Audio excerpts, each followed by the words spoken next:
Yo, what up? Lower Bitrate, episode 12. Hi. Hi, everybody. Coming in short and sweet. Yeah, we give no fucks today. What up? So, how are you doing, Lou? Why do you give no fucks today? No sleep, but I'm dedicated. Thank you guys for listening. Wherever you're listening, appreciate that shit. Appreciate the comments. Let's get into it. Thanks up? also for the reviews. We appreciate those too. Yeah, those are dope. I like seeing those. How was your week? I had a better week. Thank you for asking. My dog is doing okay. He's eating and he's being a little perky. He even picked up his toy once this week. So hopefully getting into a little bit of a more stabilized normal here. You want to know something funny? I buy my dog toys all the time, right? Yeah. He doesn't give a fuck. He doesn't care. He doesn't want them. He doesn't play with them. He's not that type of dog, right? He will only play with a toy if I take ownership of it. Yeah. If I'm like, oh, this is mine, he's like, nope, fuck you. It's mine now. He's a little spiteful guy. Yeah, he's spicy. He's got the extra sauce. Yeah, I just think it's funny how dogs have different personality traits. It's cool. Mm-hmm. You wouldn't expect that from something that doesn't speak. This week, yeah, I finally got the Path of Exile out of my system. Yeah, okay. No, for real. I did it. I'm done. I can't. Today, we're recording on Thursday. New game came out. I played it last year. It's called Wolcen. It's an ARPG. Go figure, right? Yeah, you mentioned this last time. Yeah. Lots of people are playing it. The servers are trashed. Bummer. Yeah. That's good though, right? Because it's not good for me, but it's good for them. Their game is popular. I played it a little bit. It's kind of dope. Lots of stuff. So that's my new thing. That's my weekly thing. That's why I say that the nail in the coffin for Metamorph League for Path of Exile is permanent. At least until the next league comes out. Rest in pieces. Yeah, rest in pepperonis. It was good. I had fun. But this new Wolcen thing is pretty dope. Other than that, I haven't really been playing anything. I still went through that weird phase where I sat here and didn't play anything and just watched videos. It's definitely before we get into it, I'm gonna go on a rant. I want to talk about what you did this week, gaming wise. Okay. Do you want the rant first, or do you want?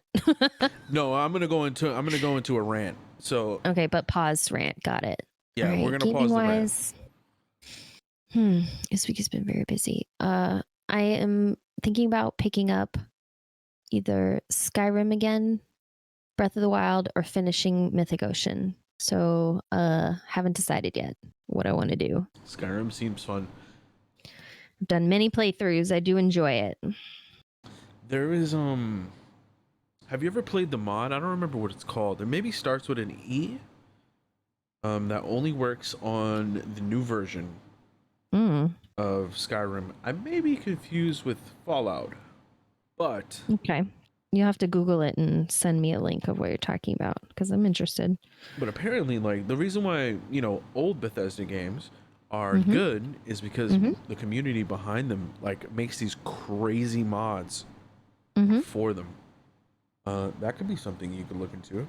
Once a modded game. Or my game's always modded. Well, when I've played on PC, it's been modded, but nothing crazy. I made the animals friendly and I added lampposts around Skyrim because I didn't want to walk around in the dark. So it's I added streetlights to the roads basically. So, but then there is maybe it is a mod pack that you have to have installed for the game. Otherwise there's story breaking bugs. You have to mod Skyrim before you play it. If you're on console, you're good, but can't just buy the game and then boot it up. So I remember it's a buggy one. New Vegas on console was trash. It was rough on console. Skyrim on console is rough too because of the load times. Like, it takes me back. I would like sit there for at least 5 minutes every like load screen.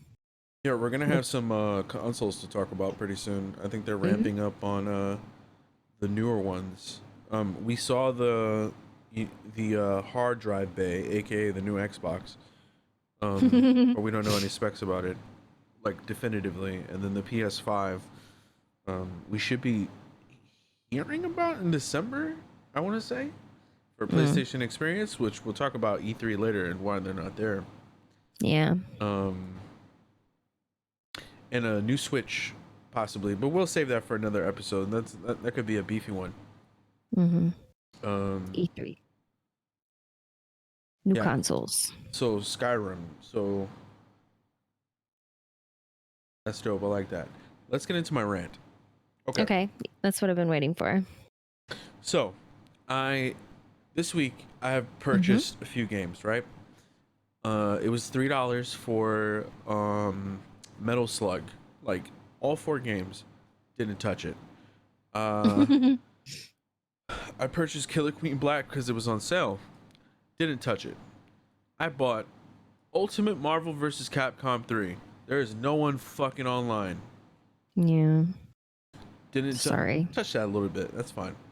I looked through my game library, and all throughout my computer. So, Origin, Steam, GOG, Shizzard, aka Blizzard, because they're shit. Everywhere games are, right? And I'm looking, and there's nothing interesting. Gaming has gotten so stale and so boring that no one ever wants to do anything new. Everybody wants a microtransaction riddled shit show.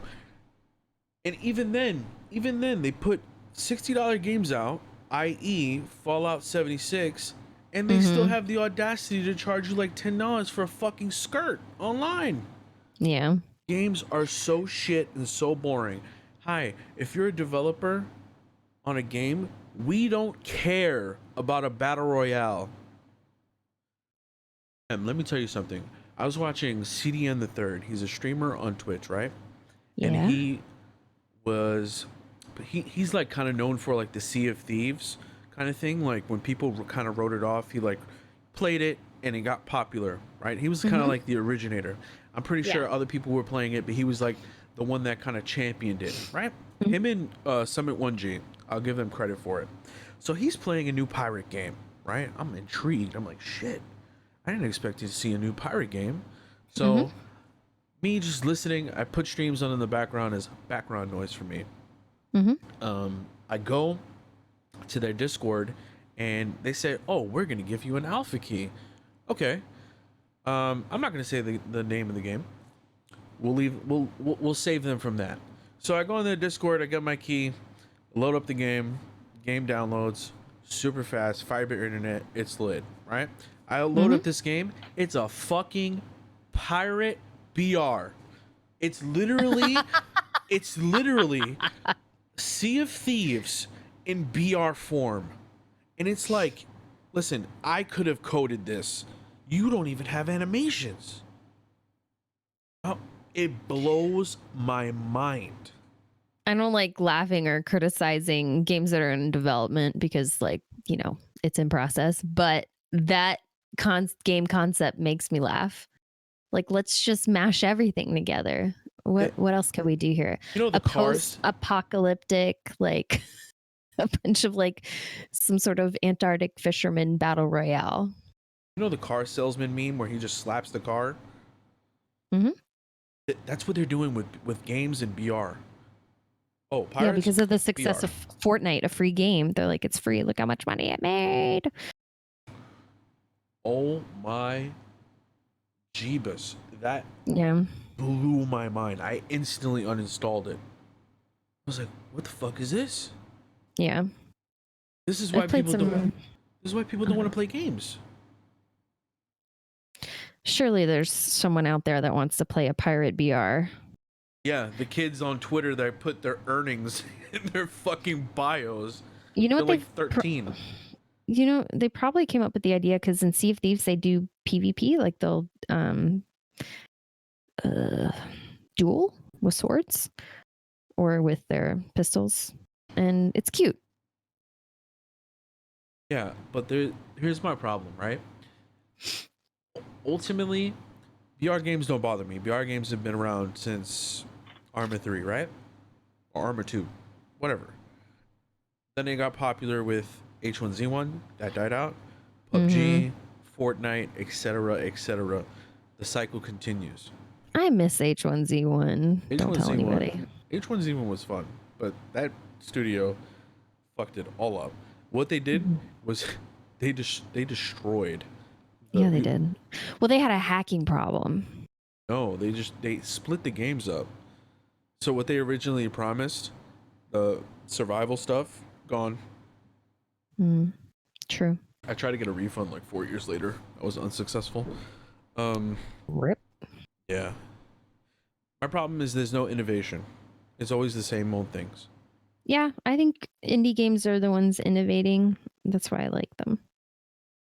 Yeah. Rant over. That's all I wanted to say. You sound like the boomer of video games. I am the boomer. Yeah. Yeah, that's sad.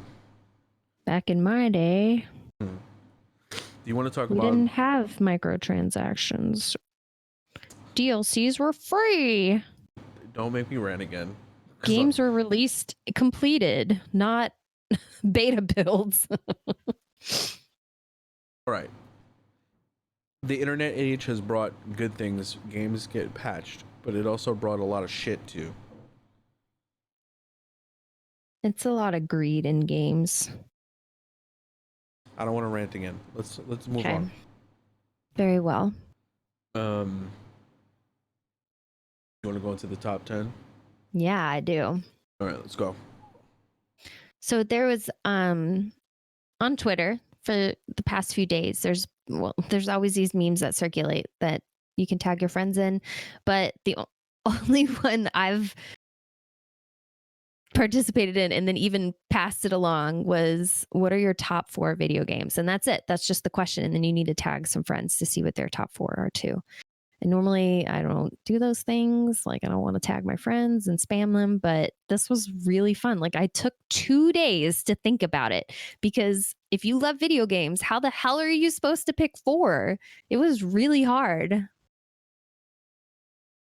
Yeah. I did it though. The people I tagged hit me up later and were like, dude, I can't. I was mad. The 2 people that tagged me in it, I was like, fuck both of you. Like I could, like if I had kids, I could choose a favorite kid. Like I had 2 dogs. I could choose a favorite dog. Like I cannot pick a favorite video game. Because they all do different things and they're like different points in your lives, right? So yeah. I asked a friend today, I said, because I've been asking my friends even IRL, because my friends are nerds. And I was like, if you had to pick 4, what would you pick? And yeah, it took a while. Like, and it was like, what are the parameters? Like, is it most hours played? Is it just your all-time favorites? Like games that were your favorites aren't now your favorites. Like, what are you basing this on? I was like, I don't know. Just your top 4 favorites. So I have a question for you, right? Mm-hmm. Games from, let's say PS1, N64, SNES, those like years, right? Obviously those games are a bit dated in terms of like graphics and controls and stuff like that. Does that impact your list? Or do you reserve spots for those games because of what they did at the time? Yeah, I mean, I love video games because they like blow my mind. They expand what my imagination can do. And so those are my favorites. It's just games I could get lost in and keep discovering. Like the repetitive play is where I find enjoyment of games, like being able to pick it up over and over again. So that was my criteria, like most time played or games that really affected me. Like I have a game on my list that was like, I just thought the theme of the game was so ambiguous but so deep. And then another game that like made me cry. Games don't normally make me cry, but this one made me cry. Ooh, okay. I got a last minute entry.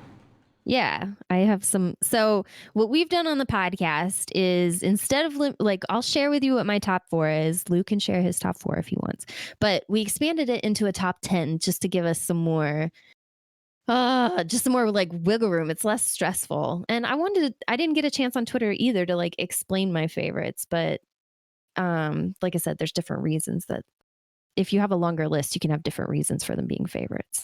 All right. So let's do it this way. You have one honorable mention, right? Yeah. So we'll do honorable mentions first, blow for blow, right? You and then me. And then we'll go alternate for all 10. Okay. You go first. All right. My honorable mention, I had Conan Exiles written down because that game was so broken, but I loved it anyway.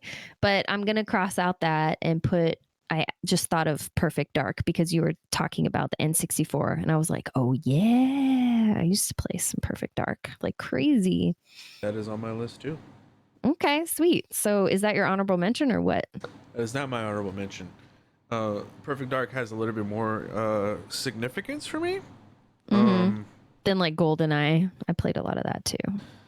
There's a specific reason. My honorable mention is The Walking Dead Season 1. Oh, yeah. That game made me bawl at the very end. It was like, okay, so backstory.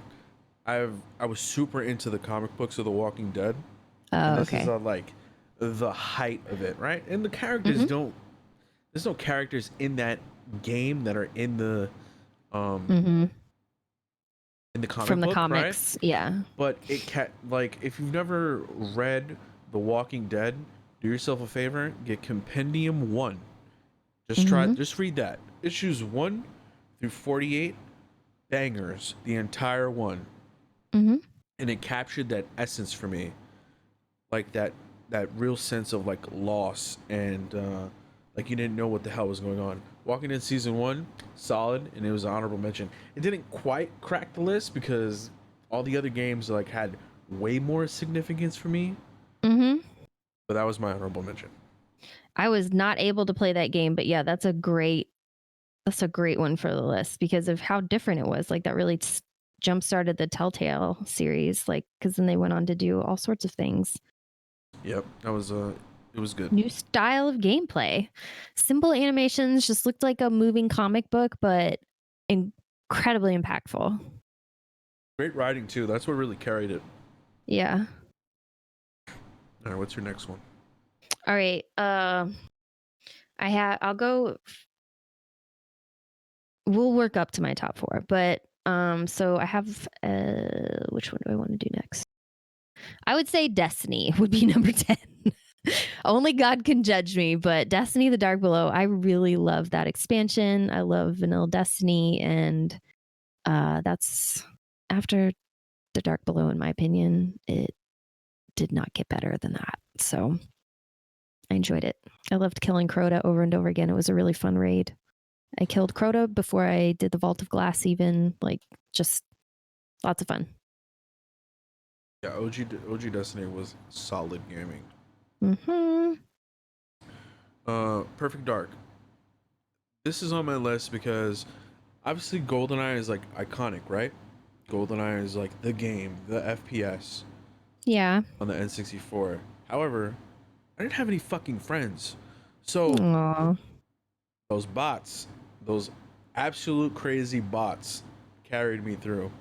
Those are your friends? Those are my friends.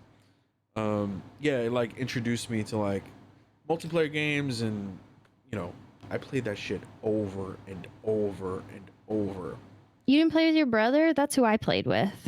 My brother was too young. Oh, bummer. There's a big age difference. Oh. And then let me start the other one off because it's the same game. OG Destiny 1 from 2014 to about 2015. Agreed. The best time. Yeah, not to sound like elitist or anything like that, but I spent $60 in that game Mm-hmm. and was baroque. So I needed to enjoy it. Mm-hmm. And it was a solid game. For what it was, it was a Mm-hmm. solid game. Complete lack of story. Nothing made any sense. There were very few cutscenes. Yeah. Very little voice acting, but it was like Bungie just barfed out this amazing FPS MMO, like this little mini MMO. Yeah, the gunplay and like the community sense of it really, really carried that game. And honestly, the Vault of Glass carried it and put it on its back because that was most console players like foray into like a raid, like I coordinated never group rated. activities. Yeah. A 6-person end game activity. Incredible. I'd never played WoW or anything like that, so I'd never done raids. Yeah, I mean it's on a smaller scale, but console players, most of them have never seen anything like that. The gunplay was cool. The guns were iconic. It's a solid shooter. What made the raid satisfactory, though, is that it truly was in-game content. You had to be a certain, like you had to not only be a level, but also have gear. And I did not mind those years at all, because if you had a mate or a clan mate, like a gaming buddy, you helped them grind until everyone in your group had peak raid gear, so you could have the most fun. Just chasing guns was so much fun in that game. Yep. Chasing armor. Yeah, good time. Yeah, so many iconic moments from that game. Yeah, I remember first time sword bearing in the raid. I remember the first time downing Crota, because it took at least 8 hours the first time. So it was a lot of fun. I remember who I raided with. It was a great time. What's your next one? All right. My next one would probably be, I'll go to a handheld. I'd like to wade into the handheld category. And I used to have a Sega Genesis, and I only had 2 games. And one of the games I played the heck out of was that Lion King game. This impossible platformer. I would just play it over and over again. There's videos of that because, yeah, it traumatized some people's childhoods because it was so hard. This is very interesting. I'm going in no particular order on my list. I can't put it numerically. But my next game, for the same reasons, was Aladdin on the Super Nintendo. I've heard about Aladdin too, that it was similar to how hard Lion King was. That carpet level can kiss my ass. That carpet level was real difficult. I never beat it as a kid. I actually, in my adult years, went back, emulated it, and beat it just out of spite. You know what part always killed me in the Lion King game was the wildebeest stampede. Could not defeat those charging wildebeests. I played the Lion King. It's just a platformer. Just platform on through all the worlds with Simba. There was a Hakuna Matata level. I remember. Yeah. Just a platformer. One of those really old, hard ones. Yeah, Aladdin was really, really hard. Okay, so handhelds. Yeah. My next game is going to be Pokemon. Okay. For Game Boy? I would say Game Boy Color is where I really got into it. I still have my Game Boy Advance, but I don't have any actual Game Boys. Yeah, I was pretty pissed because I remember in 98, being a little adolescent shitter and watching TV on some big, humongous tube and seeing the Game Boy Color for the first time. I was I had a Game Boy at that point, right? But it was a hand-me-down. And I saw that fucking screen and it was in color. I was need to have it. I got it the next year though. And I was so pissed because my favorite color is red, right? And the audacity of my parents to get me Pokemon Blue. The audacity. I was pissed. I was like, oh. And then eventually somebody stole my Game Boy, but whatever. That was my fault. Ah. Yeah, Pokemon's iconic. Definitely like, it kind of like pushed me into the gaming sphere. I don't know, because I always had like a Game Boy, and we got the chargeable batteries, and that battery technology back in the early 2000s and late 90s was shit. Yeah. I got my Game Boy Light taken away a few times because I kept playing at night. And the little magnifying screen, I had one of those. Yeah, the Game Boy camera was another thing that was dope. I did not have one of those. Yeah, it was really trash, but for the time. And then that's it. Pokemon. Nothing too significant. So for me, it's Super Mario Land. I played a ton of that game. I could never get past the Asian level. It looked like Japan. They had these little like samurai ghosts that would come after you. Could not beat that. I think that was World. It was either 7 or 11. I don't remember. What was that on? That was on an NES? Game Boy. OG Game Boy. Game Boy. Super Mario Land. It was a lot like Super Mario for the NES.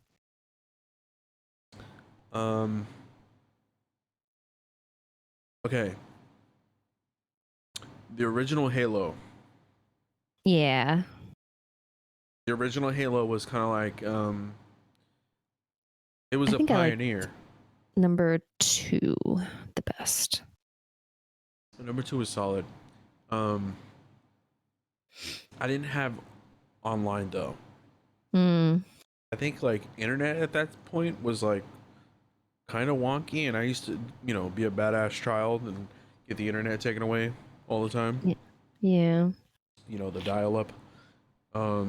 Yeah, but Halo, I remember going to some family get together, and my aunt's husband's brother brought 2 Xboxes, and there were 2 TVs. Yeah, that's a LAN party you have. Oh yeah, 4v4, 2 different. No screen peeking. I was hooked. Yeah, that made me love Halo too. I love playing Griffball too. Like even the modded games were very fun. Yeah, but that was like my first like modern shooter, and I think Bungie like really pioneered the 2-stick thing. It was dope. Is it your or my turn? I forgot. And it's my turn because you just said Halo. All right, next for me would be Oblivion, Elder Scrolls Oblivion, which is the number 4 one. Why? Why Oblivion? Yeah. It was awesome. I had never played a game with like storytelling like that, and I love the crafting and the leveling system. Like the tree is just and then to spoil it, Skyrim is one of my top 4, and then what they did with it was Skyrim. I loved it. Very fun. Okay. My next one really broke the mold. And it was GTA 3. Oh yeah. I like GTAs. Yeah, GTA 3, first 3D one. Surprised my mom let me get it, to be honest with you. But yeah, I had a PlayStation 2. It was dope. GTA 3. I was the only kid that had GTA 3, so people wanted to come over my house to play that violent shit. Yeah. Beat up some streetwalkers. Yeah, it was kind of, I think it was like the first... Take their money. I think it was like the first open world game that I ever played. I don't know how you're supposed to actually make money in that game. I know how I made money in that game. Yeah, close second would be GTA Vice City, because I never actually beat GTA 3, but I did beat GTA Vice City. Yeah, I like that one. Your turn. Oh. Next for me is Fallout 3. That's a solid And I've played quite a few Fallouts. I've played 4, New Vegas, 76. Let's see. Yeah, I think that's all of them. I didn't realize how many in that franchise I'd played, but I was like, just give me Fallout 3 all day. Maybe New Vegas if I played it on PC, but on console, sucked. Yeah, New Vegas was the Fallout for me. Fallout 3 was dope. New Vegas was A1. Yeah. Really creepy, really good. Next one for me is Ocarina of Time. Okay. I was waiting for a Zelda to show up. Yeah, that was the first Zelda that I played. The first Zelda that I got hooked on. Is it the best Zelda? No. No, yeah. I do think that Majora's Mask is a little bit better. And obviously the later ones are much better. But yeah, Ocarina of Time always holds that. It's just iconic, you know what I mean? Like it's a pioneer. Mm-hmm. Classic Nintendo, classic Zelda. And yeah, that was it. Okay, so I say Ocarina. Ocarina? Okay. I don't know. But honestly, I don't know how to pronounce anything in Zelda because they don't do like voice acting for like when they say Gerudo. Like, I always say it wrong. Quick, what's your favorite Zelda song? My favorite Zelda song? Yeah. Would probably be one of the Wind Waker like ballads because that's my next pick. Wind Waker, that's solid. Above Wind Waker. Oh, it's such a precious little sandbox. I'd love to replay in it. Fun to sail around. You want to know why I never got into Wind Waker? Did you not like the animation? Some people don't like the cartoony style, but I love it. Oh no, very much different reason. I didn't have a memory card for my GameCube. You could always play it on your Wii, or is it on the Switch yet? Oh, this is broke boy days. Yeah, I beat Mario Sunshine in one sitting, and I almost beat it twice. But the first time, my brother kicked the GameCube by accident and turned it off, and my shit didn't save. Ouch. You're telling me. Next one for me, kind of like an oddball pick, to be honest with you. Is it the best game? No. Is it the most iconic game? No. But I did pump 1,000+ hours into it. Super Street Fighter 4. Yeah. Forgot about that. Arcade Edition. That was my shit. That was peak Street Fighter for me. I was in it. I had fight stick. I was playing that shit all the time. I was going, and this is what really like cements it for me. Is it's a very fond memory. There's a very famous arcade in New York City. It's called Chinatown Fair, and that's the game that really, because they had an arcade version of it as well as the console version. So I would go to Chinatown and get fucking washed by these people that you see. Like as soon as it hit like maybe 8-9 p.m., that's the fucking hours at that place, because all the good people come out after coming out of work. So you know, it has a special place in my heart or whatever, because Chinatown is no longer Chinatown Fair. It's gone for the most part. Arcades are dead basically. Yeah, Street Fighter. Well, man, I used to play a lot of Street Fighter and Mortal Kombat, but that's not my favorites. It's just fun. So we're in my top 4 now, and I would say the indie game Inside. That's the one that really affected me. I did 4 playthroughs across different platforms. I just loved it so much, and I found the alternate ending. You had to collect these things throughout your playthrough, like 12 of them, I think, to find this alternate ending. I just thought it was so beautiful and how vague and ambiguous it was, and how much you could interpret from the gameplay.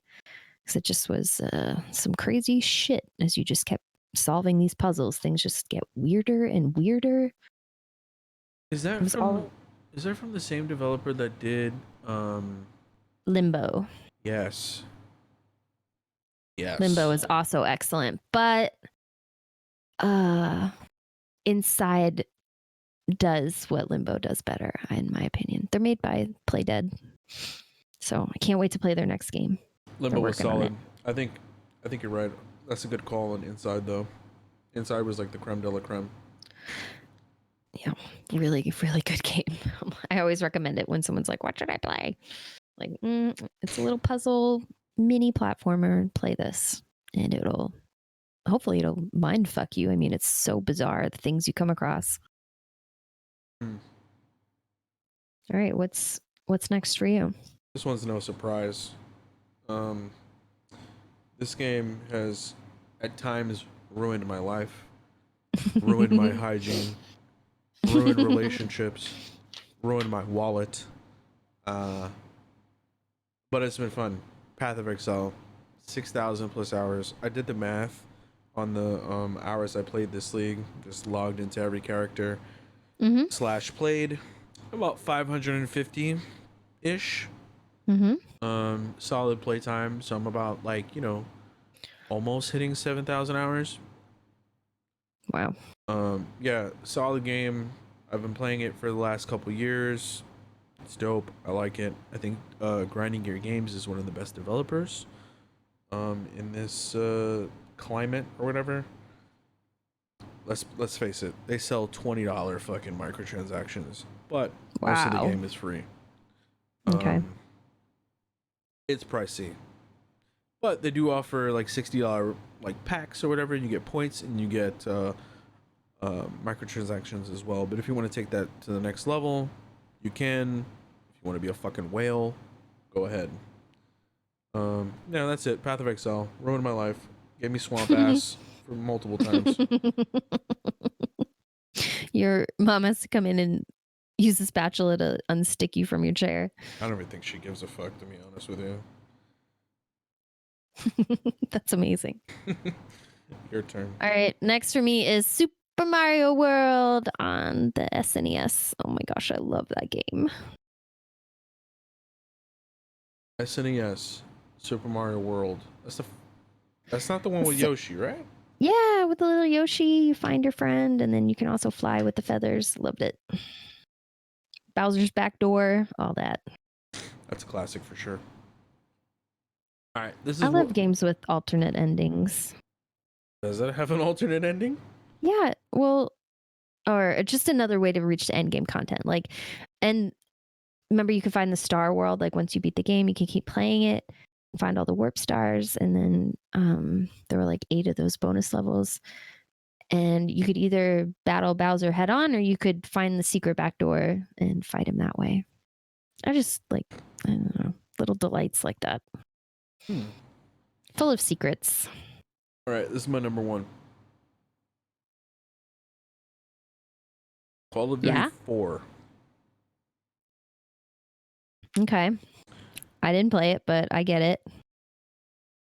This is the game that I believe I have the most hours in. Wow. Ever. It's the first game that I ever played online.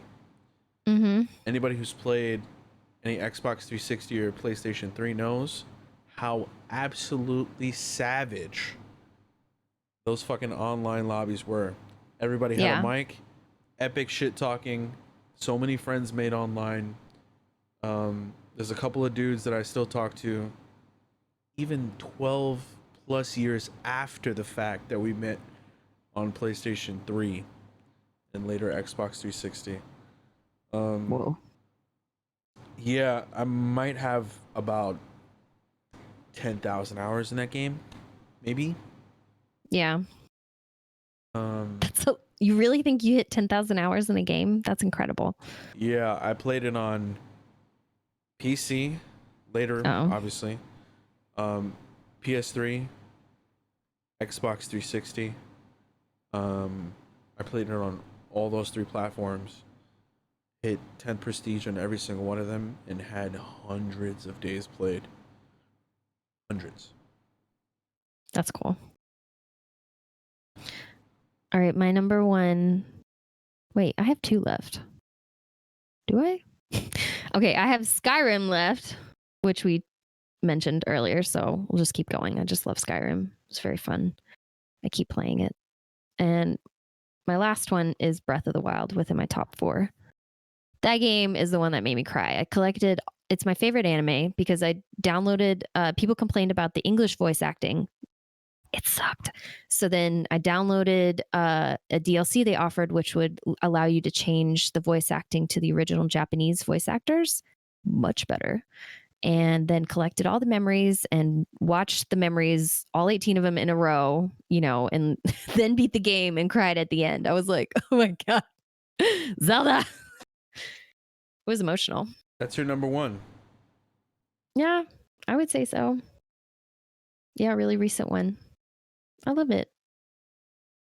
Have you ever delved into the DLC stuff, right? Okay, I did try the what was it called? Where you go down to that chamber and you just basically battle your way through. It's like Prison of Elders from Destiny, but Breath of the Wild. And there's no health. You just battle until you die and the enemies get bigger and bigger, like all the way up until Lionels and stuff, which is very hard. So, yeah, I tried that, but I haven't done the other DLCs. I've only beat the game. Yeah, I think. Yeah, Breath of the Wild is one of the best games that's come out of the last 10 years. It's people complain about the lack of direction, but I'm like, okay. What I love about the game is you can wake up and you can walk out of your cave, that famous moment, and then you can go right to Ganon. You can march your way to the center of the map where Hyrule is, it tells you, and fight Ganon in your underwear with a stick. I like how free that is, but it's like, we really recommend you take a detour and, get some armor and some actual weapons before you go do this. But you can go beat him. You can go battle him anytime you want in your playthrough. I like that freedom. It just shows that the game keeps going too. I have a really hard time with games that just end. I like there to be, I like repetitive gameplay, I guess. So yeah, I'd like to be able to return to the game. Like Luigi's Mansion, a great game. I've been recently playing. I beat it, but then the only way to keep playing it is to return to a previous save. So it's a little disappointing. Yeah. But then they do things like Fallout 4, endless leveling. Yeah, I'm not a big fan of the end game of Fallout 4 with all that manufacturing you have to do. I was like, yawn. Can't I just clone these in my inventory like I used to do in Skyrim or Oblivion? Yeah, I think that was a solid list. I was surprised about some of the the parallels or whatever, even if it was different games for almost the same reason. Like a lot of my friends had Mario and Zelda, at least, sometimes more than one in their top 4 lists. So I like seeing that. Yeah, we would love to hear your favorite games. So if you guys want to follow us on Twitter, Mbop's Twitter is on the screen. If you're listening audio, it's VVULVARINE, or you could just hit up the lower bitrate one, which is lower bitrate. We would love to hear. Sincerely, I really love seeing what people choose because, it reminds me of great games of the past. So many good memories. And we need to be reminded because gaming shit. All right, that was too harsh. Yeah, I think that was good for this week. We'll probably talk about E3 next week. Meant to get to it, but talked too much about great games today. Yeah, I really enjoyed going through the top 10. I didn't expect it to take this long, but I think it didn't. We wouldn't have done it justice if we didn't go into a little bit of detail. No, it's so fun to talk about your favorites. Oh my gosh. All right, with that said, thanks for listening, everybody. This has been episode 12. We'll see you next week. Deuces.